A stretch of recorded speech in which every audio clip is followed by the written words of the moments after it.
జై సాయిరామ్, జై జై సాయిరామ్.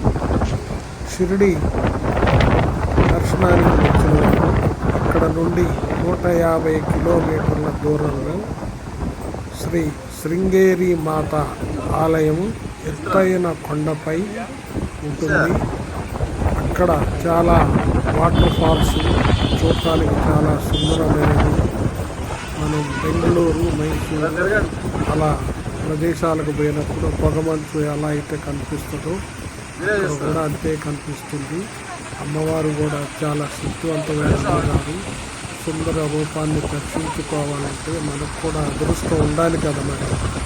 అందుకని ఈసారి షిరిడి దర్శనానికి వచ్చిన వారు తప్పనిసరిగా శృంగేరి మాతను దర్శించుకొని అందమైన ప్రదేశాలు కూడా తిలకించవలసిందిగా, మాత ఆశీస్సులు పొందవలసిందిగా కూడా మనం చేస్తున్నాం. వీడియో నచ్చితే లైక్ చేసి సబ్స్క్రైబ్ చేసి అందరికీ ఫార్వర్డ్ చేస్తే వారందరూ దర్శించుకొని మాతాజీని కూడా ఆశీస్సులు. జై సాయిరామ్, జై జై సాయి.